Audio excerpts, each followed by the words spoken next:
धर्म स्नेही प्यारे प्यारे भव्यात्माओं,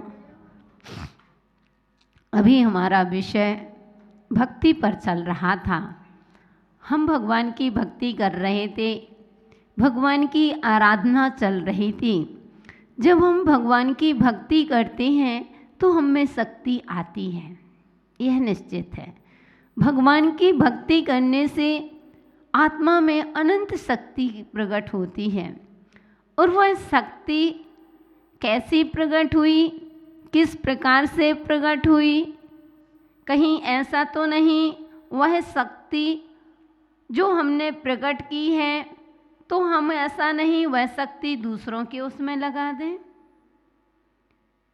कहीं उस शक्ति को हम यूं ही बर्बाद कर दें, कहीं ऐसा तो नहीं। तो उस शक्ति को प्रकट करने जो हुई है उसको कैसे हमें अपनी शक्ति का अपन को अनुमान लगाना है। तो अब अपना विषय चलेगा सामायिक पाठ। यह सामायिक पाठ आचार्य अमित गति द्वारा रचा गया है। अमित गति आचार्य इस काव्य के, इस ग्रंथ के अथवा सामायिक पाठ के लेखक हैं। सामायिक पाठ एक ऐसी चीज है जो जीवन में सोचा ना हो वह हमें उपलब्ध करा देती है। आज जीवन में जो भी मिलता है सामायिक से ही मिलता है। श्रावक के भी लिए भी कह दिया कि सामायिक करो, उस साधु के लिए ही कह दिया। साधु को तो 24 घंटे ही सामायिक। सामायिक मीन्स यानी समता, कि हमें अपने जीवन में क्षमता धारण करो। हे जीव, अगर आप महावीर जैसे बनना चाहते हो, अगर हम मनुष्य पर्याय में कुछ बनना चाहते हैं, मनुष्य पर्याय को सार्थक करना चाहते हैं, पहले हमारी तरफ देखो। जब हम सामायिक पाठ के माध्यम से हम जीवन में ये देखना है, क्योंकि संसार है, संसार में सब कुछ चलता रहता है, कभी उतार कभी चढ़ाव, कभी सुख कभी दुख, कभी संयोग तो कभी वियोग। तो यह सामायिक पाठ हमें सब में समता रखना सिखाता है। संयोग हो जाए तो खुशी नहीं और वियोग हो जाए तो दुख नहीं, शांति है तो सुख नहीं, खुश नहीं, और अशांति है तो दुखी नहीं। सब में हमें समता का पाठ पढ़ाता है। अच्छा हो तो भी ठीक और बुरा है तो भी ठीक, उसमें क्षमता रखते हैं। इसका नाम ही सामायिक पाठ है।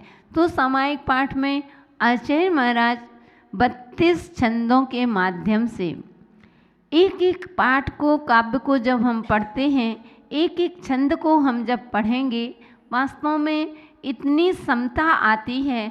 अगर मन कभी खराब होता है, मन कभी दुखी हो जाता है, संसार के इस स्वार्थी संसार की दशा को जब देखते हैं तो लगता है इस संसार में आखिर क्या है, कौन है हमारा इस संसार में, हम कहाँ भटक रहे हैं, हम कितने गहरे पानी में हैं, आदि आदि। क्योंकि बंधुओं, समय एक ऐसा होता है जो हर किसी का परिचय करा देता है। किसी ने पूछा कि आपका अपना सबसे बड़ा अपना कौन है? मैंने कहा समय। बोले आपका कौन अपना है? मैंने कहा समय। फिर उसने पूछा गुरु माँ आपका अपना कौन है? मैंने कहा समय। तो बोले कि समय? मैंने कहा हाँ, अगर समय अच्छा है तो सब अपने हैं, और समय अच्छा नहीं है तो अपने भी पराये हो जाते हैं। है कि नहीं? सही, हम वैसे 24 कैरेट का बोलते हैं। सही है ना ललिता? हम 24 कैरेट। तो कहने का तात्पर्य कि जब अपना समय अच्छा होता है तो सब अच्छा है, और थोड़ा सा समय अपना खराब हुआ, अपना पाप कर्म का उदय आया तो सब पता चल जाता है। इसलिए मैं हमेशा कहती हूँ कि जीवन में तूफान विपत्ति तो एक बार आनी चाहिए। आप कहोगे क्यों माता जी? जीवन में एक आंधियों का, विपत्ति की आंधी आना ही चाहिए। कम से कम उसमें पता चल जाता है, उस विपत्ति की या कष्ट की जब आंधी तूफान आता है तब पता चल जाता है कि कौन हाथ पकड़ता है और कौन हाथ छोड़ करके जाता है। इससे अपने आप को अपना से स्वयं से परिचित करा देता है। इसलिए अपन यहाँ पर सामायिक पाठ पढ़ेंगे। सामायिक पाठ के माध्यम से देखते हैं, कहते हैं कि इसकी कैसी महिमा है, कैसे हमें यह पाठ जीना सिखाता है। तो सत्वेषु मैत्रीम, सत्वेषु मैत्रीम गुण सुप्रमोदम, गुण सुप्रमोदम, प्रा निकलेगा पा, गुण सुप्रमोदम क्लिष्टेषु जीवेषु, क्लिष्टेषु जीवेषु कृपा परत्वम माध्यस्थ भावम, माध्यस्थ भावम विपरीत वृत्तौ सदा ममात्मा विदधातु देवा। सत्येषु मैत्रीं गुणेषु प्रमोदम्,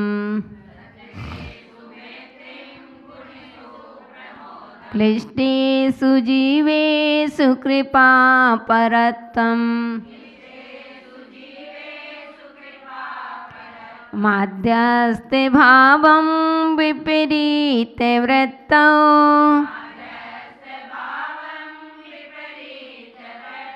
सदा ममात्मा विदधातु देवा।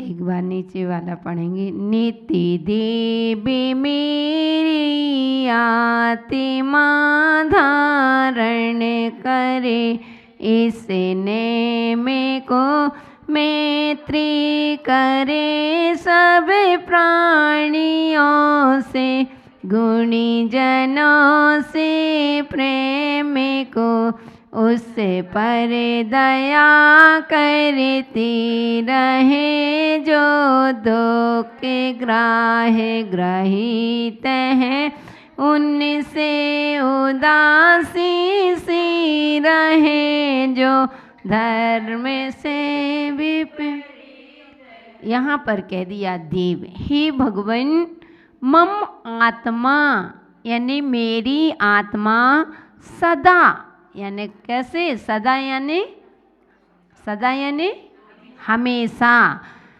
सत्वेषु यानी संपूर्ण प्राणियों में, सत्वेषु यानी संपूर्ण प्राणियों में, मैत्रीम यानी मैत्री भाव को, और कैसे गुणेषु गुणी जनों में, प्रमोदम यानी प्रमोद भाव को, क्लिष्टेषु जीवेषु और दुखी जीवों पर, कृपा परत्वम यानी दया भाव को, और विपरीत वृत्तौ विपरीत वृत्ति वाले व्यक्तियों पर, माध्यस्थ भावम माध्यस्थ भाव विध धातु यानी धारण करे।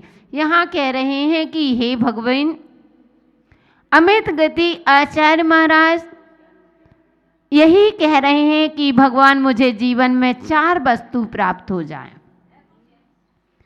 4 वस्तु प्राप्त करने के लिए ही अगर ये हमारे जीवन में आ गए तो हम कहीं भी जीवन में किसी कोने में भी चले जाएं, हमको कोई दुखी नहीं कर सकता है। हमारे जीवन में सुख ही सुख रहेगा। वह 4 वस्तु कौन सी मांगी? कहा हे भगवान सत्येषु मैत्रीम, कि सभी जीवों के प्रति मेरा मैत्री भाव रहे। ऐसा नहीं कि जिससे हमारी बनती है उससे मैत्री भाव हो गए।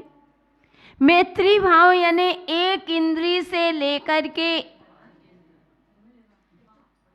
पंच इंद्रिय जीव तक जितने भी संसार में प्राणी हैं, हे भगवान सत्वेषु मैत्रीम, मेरी सभी की प्रति मैत्री भाव रहे।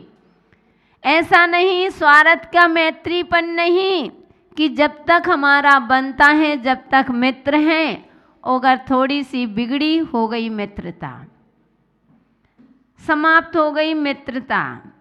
मित्रता उस बटलोई की तरह होना चाहिए। आज की मित्रता स्वार्थी मित्रता हो गई है। जब तक हमारा काम बन रहा है तब तक हमारी दूसरे से मित्रता दिखाई दे रही है, प्रेम भाव दिखाई दे रहा है। और जिस दिन हमारी मित्रता ख़त्म हुई, थोड़ा सा लड़ाई हो गया, झगड़ा हो गया, तो हम दूर हो जाते हैं। विपत्ति के समय हम दूर हो जाते हैं और संपत्ति के समय हमारे पास सब लोग आ जाते हो। और दुनिया की इसीलिए कहा खुश रहो, दुख है तो भी ठीक, अगर कोई अपन को नहीं पूछता है, स्वार्थ की संसार देख रहे हो कि जब काम बनता है तो आ जाते हैं और काम निकलने पर कोई हमको पूछता नहीं है। अरे चिंतन करो। मेरा चिंतन रहता है कि दीपक जला करके, दीपक जब किससे जलाई जाती है? एक काड़ी से जलाते हो ना।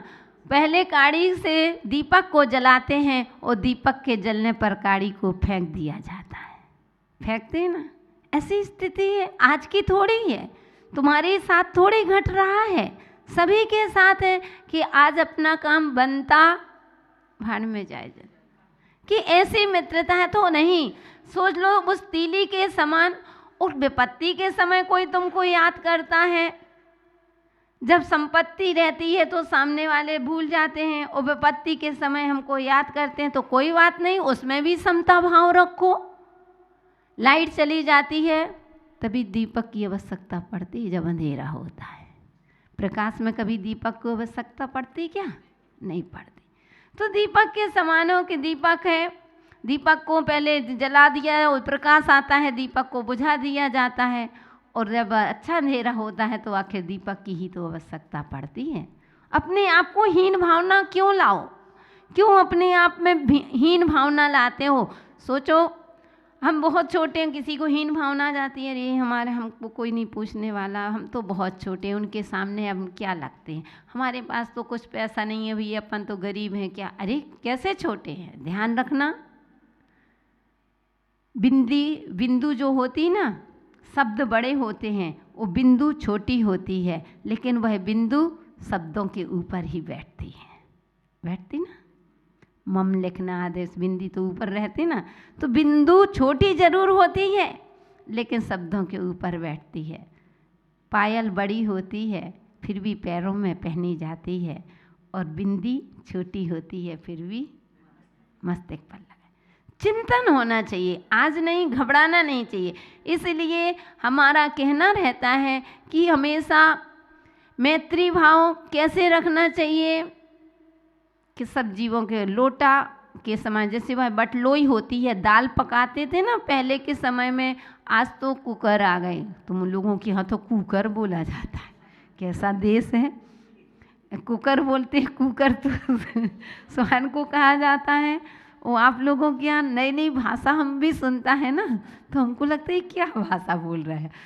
तो कहते हैं कि उसमें बटलोई के समान, पहले के समय में जिसने चूल्हे में भोजन बनाया होगा उनसे पूछो, बटलोई रहती है, बटलोई में नीचे पैंदी लगी होती है, उसको पैंदी बोलते हैं, और ऊपर ढक्कन होता है। तो हमारी मैत्री पैंदी के समान होना चाहिए, ढक्कन के समान नहीं होना चाहिए। कैसे कि ढक्कन जो होता है, थोड़ा सा उबाल आता है तो वो ढक्कन जा कर के अलग गिर जाता है, वह ढक्कन तुरंत अलग हो जाता है। वो पैंदी जो होती है से पहले स्वयं जलती है, बाद में जलने, जब तक वह है तब तक वह जलती रहती है, लेकिन कभी साथ नहीं छोड़ती। ऐसी हमारी मित्रता पैंदी के समान होना चाहिए। जो पैंदी होती है ढक्कन के समान कभी भी हमारी मित्रता नहीं होनी चाहिए।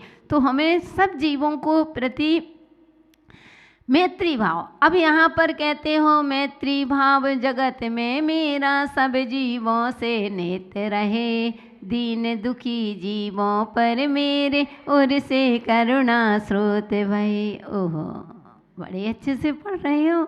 मैत्री भाव जगत में मेरा सब जीवों से नेत्र रहे। और पूछो अपने घर में सासू को कितना एक गिलास पानी भी नहीं मिल रहा है। पूछो बहू के लिए मारपीट करके आए, आज तो नहीं है लेकिन कष्ट दे रहे हैं, और यहाँ मंदिर में आकर के कह रहे हैं मैत्री भाव जगत में मेरा सब जीवों पर नेत्र है।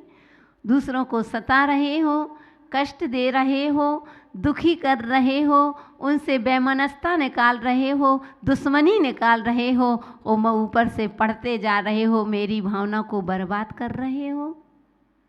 तुम्हारे पास वह जब तुम्हारे पास मित्रता है नहीं है और आप मंदिर में पढ़ते हो तो वे शब्द भी तुम्हारे मुख से, तुम्हारे पास जाने से वे शब्द भी रोते हैं कि आखिर मैं किसके पास पहुंच गया।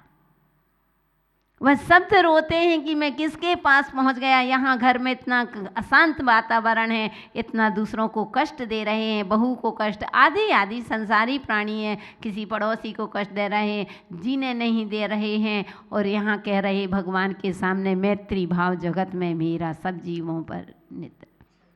यानी कितनी मायाचारी चल रही है, कितना छल कपट चल रहा है। कभी चिंतन करना, इसी का नाम ही तो सामायिक है। सामायिक क्या है? लोग कहते हैं कि गुरु माँ सामायिक में क्या करते हैं? सामायिक में चिंतन किया जाता है। इस संसार की हम कितने पानी में हैं, हम क्या कर रहे हैं, क्या करने जा रहे हैं? क्या इसीलिए हमें ये मानव पर्याय मिली है क्या? नहीं, इसलिए कह रहे हैं कि हे भगवान, मेरी भावना यही है कि मैत्री भाव जगत में मेरा सब जीवों पर नित्य, हमेशा, एक दिन के लिए नहीं, हमेशा के लिए भगवान मेरे जीवन में मित्रता आ जाए। 4 बातें मांगी थी। पहली बात कौन सी? सत्वेषु मैत्रीम, कि सभी जीवों के प्रति मेरी मैत्री भाव रहे। सत्वेषु मैत्रीम गुणसु प्रमोदम, और गुणी जनों में हमेशा प्रमोद भाव रहे। कहते न, गुणी जनों को देखे हृदय में मेरे प्रेम उमड़ आवे, जहाँ तक इस जीवन करके यह मन सुख। यानी गुण सुप्रेम, गुणी जहाँ हमें गुण दिखाई देते हैं वहाँ हमें खुश हो जाना चाहिए, प्रमुदित हो जाना चाहिए, हर्षित हो जाना चाहिए। लेकिन आज का समय गुणी जनों को देख हृदय में मेरे द्वेष उमड़ आवे, ऐसी हो गई।